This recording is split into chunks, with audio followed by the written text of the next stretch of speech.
Assalamualaikum warahmatullahi wabarakatuh. Sekebayan sedang senang karena dikasih lontong. Yang cantik dan ganteng-ganteng, salam saya jawab dong. Assalamualaikum warahmatullahi wabarakatuh. Alhamdulillahirabbil alamin. Wassalatu wassalamu ala asyrafil anbiya'i wal mursalin wa ala alihi wa sahbihi ajmain. Amma ba'du. Rabbi syahri sadri yassirli amri wahlul 'uqdatam min lisani yafqahu qawli. Kepada dewan juri yang terhormat dan kepada hadirin yang dimuliakan Allah Subhanahu wa taala.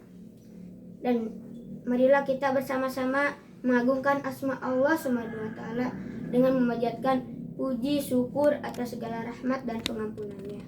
Salawat beserta salam semoga tetap tercurah limpah kepada kita semua melalui panutan kita, sang pembawa zaman, penjara dunia, yakni Habibana wa Nabiyana Muhammad sallallahu alaihi wasallam.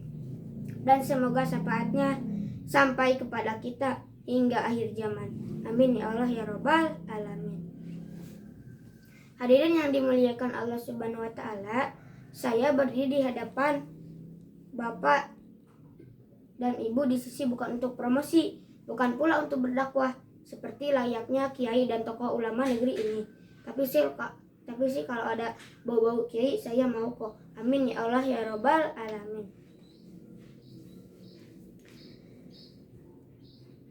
Namun berdirinya saya di sini untuk belajar menyampaikan ilmu yang saya dapat. Semoga berkahnya bukan untuk saya saja, tapi untuk kita semua. Amin ya Allah ya Rabbal alamin.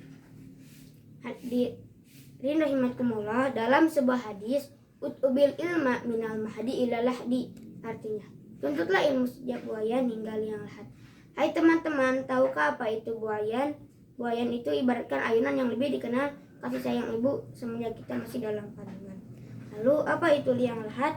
Liang lahat adalah tempat tinggal kita yang sesungguhnya ukurannya sangat kecil, cuma 2,3 meter saja. Apa coba? Kuburan. Segitu laut. Pengenalan hadis tadi menyampaikan satu pesan, yakni belajar sepanjang masa. Tahukah apa itu belajar sepanjang masa? Belajar sepanjang masa adalah belajar seumur hidup di dunia sampai menghadapi kepada Sang Maha Pemberi hidup.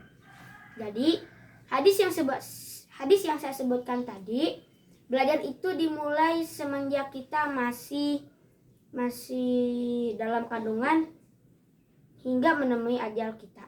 Teman-teman, belajar itu tidak mengenal waktu, tidak pula mengenal usia, dan belajar pun tidak mengenal hasil. Tua, muda, anak-anak, ibu, kakek, nenek, dan segala macam. Ada satu contoh kecil cara belajar manusia yang tidak semua orang bisa menyadari, yaitu menolong. Kalau ibu bapak melihat ada saudara hati yang membutuhkan, dengan tidak sengaja hati bergerak untuk menolong. Nah, itu namanya belajar. Ilmu apa itu? Itu ilmu sosial, ilmu kehidupan bermasyarakat. Hadirin yang berbahagia, belajar pun tak mengenal waktu. Mengapa? Karena dimanapun kita berada dan kapanpun kita bisa, semuanya adalah proses belajar. Selain itu, belajar pun tidak mengenal hasil. Mengapa? Karena hasil dari belajar seringkali membuat kita lupa bahwa terlena sesungguhnya keberhasilan tetaplah karena milik Allah. Manusia hanya tempat untuk berusaha, maka jadikanlah belajar itu bukan untuk mendapatkan hasil, karena hasil bukanlah akhir dari sebuah pembelajaran. Dari kegagalan kita belajar yang sesungguhnya. Hadirin yang dimuliakan Allah Subhanahu wa taala, ini hanya sebagian kecil dari cara saya membagikan hasil yang sudah saya dapatkan, tapi saya rasa masih sangat jauh dari maksimal. Maka marilah kita bersama-sama bersungguh-sungguh dalam mengerjakan kebaikan yang salah satunya dalam belajar. Satu lagi dalam pengalaman hadis begini, man jada wajada, Artinya barang siapa yang bersungguh-sungguh dapat hadiah. Nah, maka dari itu marilah kita bersama-sama sungguh-sungguh dalam mencari ilmu. Karena ukuran hidup manusia bukan hanya dari takdir Allah saja, tapi dari bagaimana manusia itu sendiri mau belajar terus bertawakal. Ilmu itu harus dicari, ilmu itu harus diamalkan. Ilmu tanpa amal bagaikan pohon tak berbuah. Sekian dari saya. Wassalamualaikum warahmatullahi wabarakatuh.